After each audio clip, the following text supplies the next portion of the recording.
O presidente Jair Bolsonaro entregou à Câmara, por volta das 4 horas da tarde, a proposta de reforma da aposentadoria dos militares. Ele estava acompanhado dos ministros Paulo Guedes, da Economia, Fernando Azevedo, ministro da Defesa, Onyx Lorenzoni, da Casa Civil, e o comandante do Exército, general Edson Leal Pujol. Na sequência, Bolsonaro foi à presidência da Câmara e entregou a Rodrigo Maia a proposta, fez um brevíssimo discurso no qual pediu celeridade na votação da proposta sem atropelo.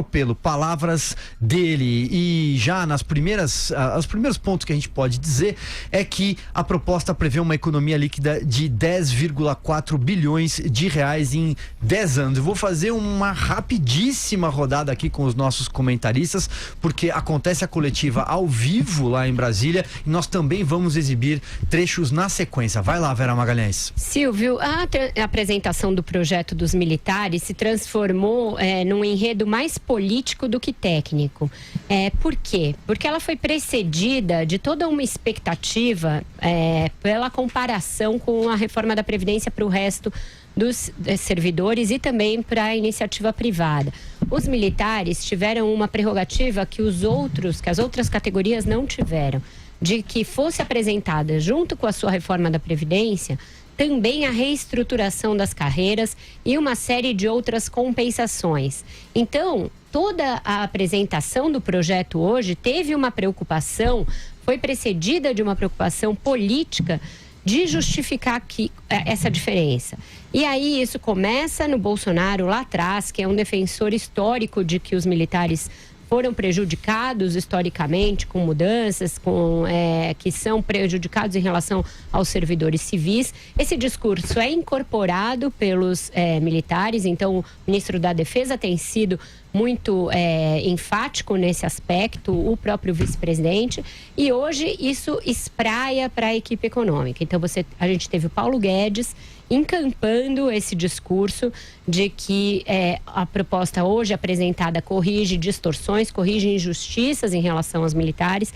Ele traçou até um paralelo entre o salário de um servidor civil de início de carreira, que pode ser de cerca de 16 mil reais, e de um general em final de carreira, que é de menos de 20 mil reais. E por que isso? Porque o saldo da economia com a reforma dos militares, em relação ao que se vai gastar com essa reestruturação da carreira apresentada em conjunto com a reforma, o saldo é muito pequeno. É muito insignificante em relação ao conjunto da economia que se quer com a reforma da Previdência e do que se está exigindo dos servidores civis e da iniciativa privada. Então, você tem uma economia de 92 bilhões com a reforma da Previdência, que segundo o Rogério Marinho pode chegar a 97, com a atualização de cálculos que eles fizeram. 92 foi o número que eles mesmos do governo apresentaram no dia 20 de fevereiro. E hoje ele fala em 97. Contra um gasto de 84 bilhões com a reestruturação das carreiras e a incorporação de algumas gratificações aos militares. Então, o saldo a valor presente é de menos de 10 bilhões, mas que o Rogério Marinho está projetando em 10 bilhões em 10 anos, por conta das correções inerentes aí ao período. O Mourão tinha falado em 13 ontem, tinha sido até benevolente. Então, o saldo final é 10 bilhões. 10 bilhões, perto do 1 trilhão 164 milhões proposto antes na reforma geral, é muito pouco. Então, todo esse preâmbulo dizendo que agora se está corrigindo distorções e injustiças em relação aos militares é para não jogar água fria aí na fervura da reforma e não jogar contra o discurso geral da reforma, que é o de que ela combate privilégios. Como combate privilégios, se está garantindo uma série de novas prerrogativas aos militares. Vai ser muito, muito difícil encaixar esse discurso no conjunto da sociedade. É um discurso que não é coerente com o todo. Se você está falando em coisa de privilégios, você não devia mandar junto a reestruturação das Forças Armadas. Deixa isso para um segundo momento. Primeiro faz a reforma. Os servidores civis não tiveram plano de carreira embutido na reforma. Isso atrapalha, isso joga contra a reforma. Depois eu vou falar nos desdobramentos políticos que já há. Andresa, suas primeiras considerações, vamos lá. Não é um bom momento politicamente para a reforma da Previdência. Se não tivesse acendido antes, teria acendido agora a luz amarela ponto de vista político, da reforma da Previdência. É claro que nesse momento os técnicos, por exemplo, o nosso guru para a reforma da Previdência, Pedro Neri, está debruçado nas 33 páginas do projeto para detalhá-lo. Vamos esperar o detalhamento dessa proposta, inclusive porque há também, ainda não medido, o impacto dessa reforma nos estados, que tende a fazer aumentar o impacto prático fiscal na vida da sociedade. Mas voltando à questão política, não daria a rigor, e nós falamos muito sobre isso aqui, Vera especificamente, para esperar que chegássemos hoje com uma proposta robusta, com um número de impacto fiscal substantivo, considerável, se pensarmos na debilidade do processo, dos vícios desse processo. Nós temos uma reforma da Previdência cujo mote é o combate aos privilégios, sobretudo, obviamente, do funcionalismo público. Mas a origem deste projeto relativo aos militares, da aposentadoria e pensão dos militares, tem um privilégio de partida. A origem é privilegiada. Foi o Ministério da Defesa, representante das Forças Armadas, quem formulou o texto original. Isso não é segredo, é público. A partir daí, a meu ver, um vício de origem, uma exceção, portanto, um privilégio. O Ministério da Economia passou a trabalhar, sem dúvida nenhuma, para ter algum saldo a favor, chegando nesse número de 10 bilhões em 10 anos, o que é, obviamente, muito pouco. O mercado, aqueles agentes do mercado com quem eu falei nos últimos minutos, foram alguns, fizeram o mesmo diagnóstico, acharam um número ruim. O que aconteceu? Nós tínhamos, na origem, um projeto de reestruturação previdenciária, de pensão e aposentadoria para os militares. No meio desse percurso, como forma de equilibrar as reações corporativas, considerando ser o presidente um militar e a espinha do seu governo composta por militares, uma pressão para que, em troca da reforma da Previdência, da porção militar da reforma da Previdência, houvesse a reestruturação da carreira, corrigindo defasagens históricas. Então, uma economia, a palavra não é essa, mas um impacto fiscal de algo como 100 bilhões, 97 bilhões em 10 anos, que já seria modesto esse impacto, virou 10 bilhões, cerca de 10 bilhões, porque a reestruturação da carreira nos levou para algo como 87 bilhões, 90 bilhões. Não é bom. Não é bom. Politicamente já havia o privilégio da demora de um mês, da distância de um mês entre a apresentação da primeira parte do projeto da PEC e agora desse projeto de lei ordinária. Um mês depois. E aí se apresenta com todo esse trâmite conhecido, muita dificuldade, muita sangria, um projeto de impacto modesto, é óbvio que o Congresso vai cobrar a conta disso. Joel? Bom, concordo com vocês no diagnóstico de que esse efeito líquido, pelo menos nesses primeiros 10 anos, é modesto. Isso é um pouco um balde de água fria. Agora, vamos traçar aqui uma linha. O governo tinha prometido apresentar esse projeto no dia 20 de março. Cumpriu essa promessa. O projeto dos militares está aí e estamos discutindo. A reforma previdenciária do Michel Temer, que eu já defendi aqui repetidamente, era um projeto menos ambicioso que esse, mas talvez estivesse mais pronto ali para ser passado, teria um impacto relevante nas contas públicas. Ele não tocava nos militares, ele não tocava na previdência dos militares. A previdência dos militares, o custo per capita de cada militar para a previdência deles é maior para as contas públicas do Brasil do que o custo per capita de cada funcionário público, por exemplo. É ali que o maior rombo se encontra, nos militares. Per capita, né? Evidentemente são menos pessoas, então o custo absoluto acaba sendo menor ali. Agora, ao mesmo tempo, quando a gente olha a trajetória do rombo previdenciário brasileiro, é justamente na aposentadoria dos militares que vinha crescendo de uma maneira mais preocupante e mais rápida. O rombo da previdência dos militares cresce a uma taxa mais rápida do que a previdência do funcionalismo público e do que a previdência privada do trabalhador do setor privado no Brasil. Então, sem dúvida nenhuma, é um setor que precisava sim de uma reforma da previdência, uma reforma das suas pensões, e foi entregue agora. como contrapartida oferecida aí aos militares, para que não haja uma insatisfação muito grande entre eles, essa reestruturação da carreira, que sem dúvida, ela tira muito do impacto fiscal que tem a reforma previdenciária dos militares nestes primeiros 10 anos. Agora, segundo o gráfico que está na própria apresentação aí do projeto, esse efeito começa a se sentir mais conforme passa o tempo. Então, em 20 anos, a gente teria já uma aceleração desse efeito fiscal aí da reforma dos militares, iria em 20 anos para 33,65 bilhões.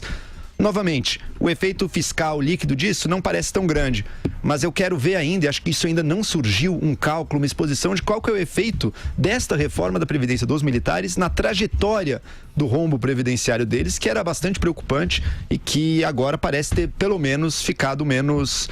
vai crescer a uma taxa menor, talvez tenha até estabilizado. Acho que a gente precisa ver isso e antes de dar um juízo, uma conclusão final sobre essa reforma, mas eu concordo, do ponto de vista de uma população que está esperando que todo mundo vá arcar com o custo, parece que os militares se arcam com o custo de um lado, receberam uma bela ajuda de outro.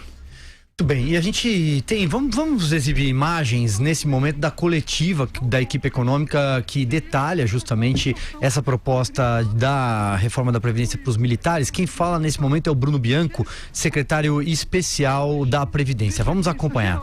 Regime geral de previdência social ou para o regime próprio de previdência social. O que acontecia na prática? Na prática, não se estava ocorrendo a compensação. O que a PEC, a proposta de emenda constitucional, conjugada com esse projeto de lei, vai fazer? Os militares temporários, quando deixarem as Forças Armadas e ingressarem em outro sistema, seja o regime geral, seja o regime próprio, mas independentemente disso, todas as contribuições que eles verteram para o regime de proteção social dos militares serão revertidas para o regime geral de previdência social. Daí a pergunta é o seguinte: o que a sociedade ganha com isso? Na prática, essa transferência... Mais devagar? Quer que eu repita alguma coisa ou não? Mas deu para entender até aqui? Deu. Então, portanto, eles ficam no regime dos militares, sistema de proteção social, por um período, enquanto militares estiverem. Quando saírem, essas contribuições que eles verteram no período ao sistema de proteção social dos militares serão automaticamente revertidas ao regime geral de previdência social. Como vai funcionar isso? Vamos lá. Só para o regime geral? Só para o regime geral. Se ele vir a servidor público, no futuro, quando ele vier a precisar do sistema, leia-se, quando ele vier a se aposentar ou precisar de algum benefício previdenciário, a compensação será do regime geral para com o regime próprio em relação ao qual ele ingressou. Mas vamos voltar aqui, que é muito importante isso. Uma vez... Muito bem, segue a entrevista coletiva da equipe econômica detalhando a proposta de reforma para os militares entregue hoje pelo presidente Jair Bolsonaro, e a gente vai exibindo imagens e ao mesmo tempo os comentaristas do 3 em 1 vão ali mastigando ponto a ponto aquilo que já é possível identificar e traçar. Vera, volto com você.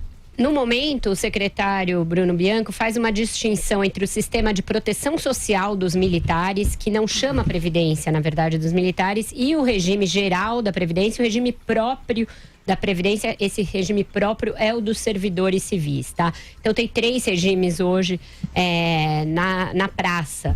O que se justifica é o fato de o projeto ter sido enviado em separado? Porque, como os militares não estão na Previdência Geral, portanto, não estão na Constituição, o projeto mandado hoje mexe em 5 leis. No Estatuto dos Militares, de 1980, na Lei de Pensões Militares, de 1960, na Lei do Serviço Militar, de 1964, na Lei de Promoções de Oficiais da Ativa das Forças Armadas, que é de 72, e numa MP editada no governo Fernando Henrique Cardoso, que é a MP que o Bolsonaro sempre critica, que estabeleceu novas regras para a remuneração dos militares. Foi nessa MP, por exemplo, que aquelas filhas de militares deixaram de receber uma espécie de uma pensão vitalícia ali. Então, essa proposta apresentada hoje, ela fala que os ganhos do sistema de proteção social dos militares das Forças Armadas, portanto, na Previdência, no que equivale à Previdência, são de 97,3 bilhões de reais.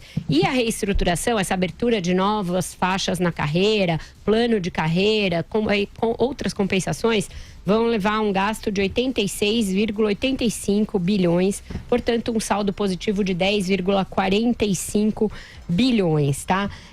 Aí, eles estimam o ganho em 20 anos. Isso não foi feito lá no sistema, na reforma da Previdência. É para tentar dar um valor um pouco maior. Então, o ganho em 20 anos vai ser de 33 bilhões. E uma das principais mudanças é que passa todo mundo a contribuir. Pensionistas passam a contribuir para a Previdência dos militares, hoje contribuem com 0, passam a contribuir com 10,5%. Mesma coisa, alunos de escolas militares passam, enquanto receberem ali aquela ajuda de custo, passam a contribuir com uma parcela disso também de 10,5%. Cabos e soldados, que hoje em dia contribuem com 0, passam a contribuir com 10,5%. E ativos e inativos, que hoje contribuem com 7,5%, passam a contribuir com 10,5%. Então, aí é a parte com a qual os militares estão arcando. Esta é a reforma da Previdência em si. Também aumenta o tempo de contribuição dos militares. E aí, depois eu falo um pouquinho dessa reestruturação das carreiras que está sendo proposta. Mais algum ponto aí, Andreasa, que você quer citar desde já?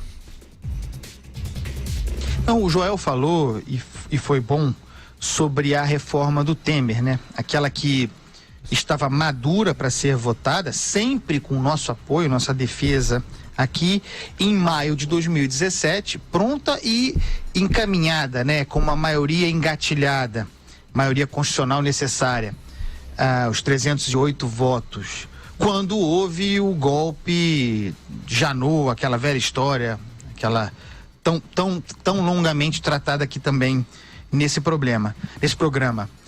Naquela ocasião, o impacto fiscal, depois de uma longa desidratação, porque o ponto de partida da reforma do Michel Temer, que não tinha os militares contemplados, o Joel fez bem em lembrar disso, era de 800 bilhões, o ponto de partida, algo assim. E chegou, depois de toda a negociação no Congresso, a algo como 480 bilhões. Nós estávamos todos satisfeitos naquela ocasião, a sociedade brasileira estava satisfeita naquela ocasião há 2 anos. De lá para cá, a situação fiscal do Brasil se deteriorou imensamente, mais rápido e violentamente do que se imaginava então. De modo que hoje um valor como esse, no final das contas, seria recebido pessimamente. Pessimamente. Então, se nós partimos de 1 trilhão no conjunto da reforma, e considerando já agora a contribuição dos militares para essa conta e tendo certeza de que haverá algum grau de negociação, o desespero agora de quem defende a reforma da Previdência é ver a que número afinal chegaremos. Não é sobre se a reforma será ou não aprovada. De modo geral, nós achamos que será. Mas qual é o número de chegada? Conversando com as pessoas do mercado financeiro, com alguns agentes do mercado financeiro hoje, para tentar entender esse clima, muito desanimados com esses números dos militares, porque sabem que haverá uma distensão adicional no Congresso, no conjunto desse valor. Eles avaliam que se for menor do que 600 bilhões, o impacto final vai ser uma tragédia. Vai ser mal recebido. Então, é tudo muito delicado agora, porque a gente precisa tratar da questão política. Insisto nesse ponto, de novo, para passar a bola para o Joel, de novo. Boa ou ruim, essa proposta dos militares que se junta à PEC, que já está no Congresso, parada há 1 mês, é algo que precisa ser tratado com política, com organização política, cooperação política, articulação política, que até agora não há. Vai lá, Joel, bola passada, como disse o Andreasa. Pois é, não, só para frisar o meu ponto, mais uma vez, de uma forma muito breve, mais sucinta, eu acho que tem, primeiro ponto, você tem, neste momento agora, realmente um pouco um balde de água fria, o efeito dela é pequeno, mas eu acho que ainda é possível, talvez, com uma análise do efeito dela ao longo do tempo, ao longo das próximas décadas, se ficar claro que os custos dessa reestruturação de carreira vão caindo e os efeitos da economia com a proteção social dos militares vão subindo, vão aumentando, ela pode se justificar aí com um olhar do longo prazo. Sem dúvida nenhuma, no curto prazo, aqui nesses 10 anos, que é o prazo que a gente, em geral, tem usado para medir os efeitos aí da reforma previdenciária, é um efeito pequeno. Voltando aqui, Silvio, falar sobre a transição, né? O projeto apresentado hoje prevê uma transição para um novo sistema de proteção social ali, um novo sistema de transferência. Então, quem já tiver 30 anos de serviço, quando a lei entrar em vigor, tem o direito de ir para a reserva pelas regras atuais. Quem não tiver, cumpre um pedágio que é decrescente a depender de quanto mais tempo o militar já tiver de serviço. O novo tempo de serviço passa a ser de 35 anos, então passa de 30 para 35, mas quem tiver 30 na data da promulgação da lei já tem o direito de se aposentar, de ir para a reserva, não é? Aposentadoria, no caso dos militares, pela regra anterior, tá? Então, o projeto tem umas transparências que o governo preparou para explicar o projeto. Tem 11 páginas explicando a mudança do regime de proteção social, portanto, previdência. E o restante todo é dedicado a explicar a tal reestruturação da carreira, que é muito detalhada, tem bastante coisa, muda as regras para que temporários sejam efetivados nas Forças Armadas, cria adicionais sobre o soldo dos militares, um adicional de habilitação que passa a ser pago aos militares, adicionais para vários cursos, a depender da patente que o militar passa a ocupar. Tem um adicional para o militar que passa a disponibilidade. Então, tem uma série de novas compensações e de novas subescalas na carreira que vão perfazer esses 86 bilhões de gastos com o governo. E, no primeiro momento, esses gastos podem até superar a economia que se fará com a reforma. Por quê? Porque muita gente vai passar a reserva para aproveitar a regra anterior. Então, você vai ter um gasto de pessoas passando para a reserva, ao mesmo tempo que você tem um gasto com a reestruturação das carreiras. E o que você ganha com as novas regras de aposentadoria, você só vai perceber mais à frente. Então, num primeiro momento, é possível que essa conta fique até negativa nos primeiros anos, né? Então, se fala num saldo de 10 bilhões em 10 anos, mas nos 2 primeiros anos é possível que haja uma conta negativa aí. Então, tudo isso vai dificultando a explicação política, a defesa política da reforma. E qual é a consequência disso? Você já tem hoje o presidente da Câmara, Rodrigo Maia, que é um dos mais importantes defensores da reforma da Previdência, fazendo críticas aos militares. Ele disse que os militares chegaram atrasados para a festa, naquele momento lá em que você chega e já não tem muita bebida, já está bebida quente e tal, e ainda querem dançar com todas as meninas do baile. O ministro da Defesa ficou muito injuriado com essa declaração do Rodrigo Maia e deu uma declaração muito dura, dizendo que militares não vão às festas, que enquanto políticos e outros estão nas festas, eles estão nas trincheiras, nos navios, nos aviões, defendendo o país. Então já tem aí um quiprocó político provocado por essa questão, por essa diferença, essa distinção que o governo acabou fazendo ao enviar os projetos com esse gap de um mês.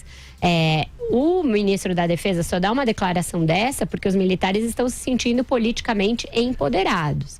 Ele fez uma fala também na saída lá do Congresso, quando o Bolsonaro foi levar o projeto, dizendo que militares não têm patrão, que militares não são empregados e não têm patrão, que eles servem à pátria, que a sua prerrogativa constitucional é de outra natureza, é de estar à disposição a todo momento para servir ao país.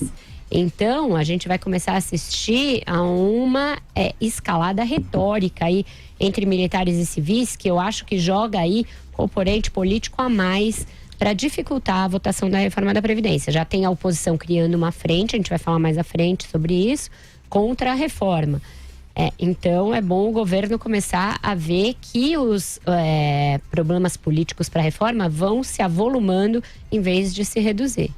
André, você quer pontuar um pouco aí sobre essa questão da articulação política enquanto segue a entrevista coletiva da equipe econômica? Falava agora há pouco o secretário de Previdência, Leonardo Rolim, também o Eduardo Garrido, que é assessor especial do Ministério da Defesa. Nesse momento, como a transmissão indica que estamos cheios de gráficos na tela, vou passar a bola para você e, ao mesmo tempo, quem nos acompanha em imagens também vai vendo aí momentos lá de Brasília. Ô Silvio, a gente aqui é muito franco, né? O resultado mexido por esses senhores aí, porque esses senhores, os secretários especiais, aqueles da equipe da Previdência, do Rogério Marinho, os técnicos, que pegaram esse projeto para deixá-lo como afinal ficou, trabalharam com uma margem muito pequena. Vamos lembrar aqui, margem muito pequena resulta num projeto final ruim. Ruim. O impacto fiscal decorrente deste arranjo na parte relativa aos militares é ruim.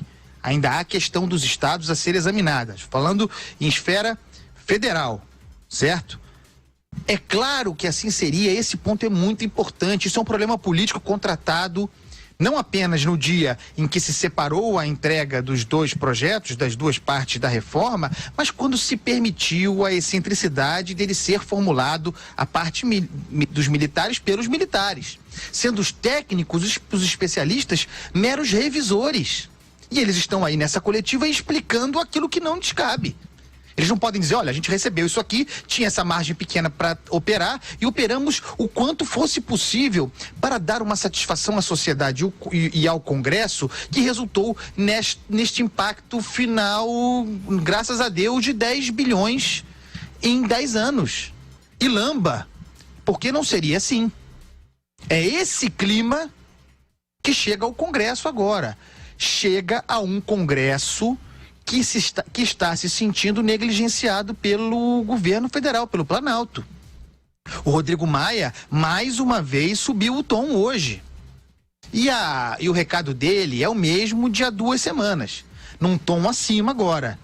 Por que eu, e portanto o Congresso, especificamente a Câmara que eu presido, por que nós vamos queimar o nosso capital político, dar a cara para liderar um processo de aprovação e convencimento de uma reforma impopular, se o governo ele mesmo não faz a sua parte, se o presidente não bota a cara, se o Onyx Lorenzoni não articula, se os líderes não o fazem, se não há negociação política legítima.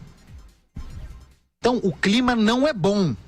É bom deixar isso claro. A parte relativa aos militares, apresentada hoje, não é boa do ponto de vista técnico, porque o impacto é ridículo, nem é boa do ponto de vista político. E chega num Congresso que está conflagrado e insatisfeito. Tem muita costura para ser feita e para ter otimismo. Será que essa reforma será aprovada no primeiro semestre? Fica difícil. Vai lá, Joel, vamos fechar essa rodada. Irretocável a análise aí do Andreasa sobre a dificuldade política que essa reforma criou, justamente ao separar civis e militares aí, né? Criou isso aí tá dado agora e certamente isso vai ter impactos aí na votação do projeto. Mas agora eu queria olhar um pouco além do aspecto político da coisa e vamos para o aspecto mais objetivo, dos resultados. Se a reforma, no final das contas, a reforma como um todo é boa ou não? Bom, eu já defendi, assim como muitos outros economistas e analistas, a reforma do Temer lá de trás, que nem tocava nos militares. Quando o Paulo Guedes apresentou o projeto de reforma da Previdência dele, esse projeto do Guedes era melhor que aquele projeto do Temer que estava colocado ali, porque ele era mais ambicioso e porque do ponto de vista distributivo, ele era também mais justo, botando um peso maior em quem ganha mais e um peso menor em quem ganha menos. Então ele já era melhor do que o do Temer e ainda sem nem tocar nos militares. Chega agora dos militares. Sem dúvida nenhuma, o efeito dele, líquido, é muito menor do que o que a gente gostaria e esperaria. Ainda assim, é um efeito levemente positivo, aí, um pequeno ganho a mais. Portanto, para quem já considera que a reforma da Previdência seja uma prioridade para o país e que o projeto colocado era bom, nada muda agora. A defesa da reforma da Previdência, tal como ela está dada, inclusive, se for o caso com esta proposta aí para os militares, continua sendo essencial para o país e em nada fica a dever a outros projetos que estavam circulando antes, que, vamos lembrar, nem sequer tocavam na proteção social dos militares.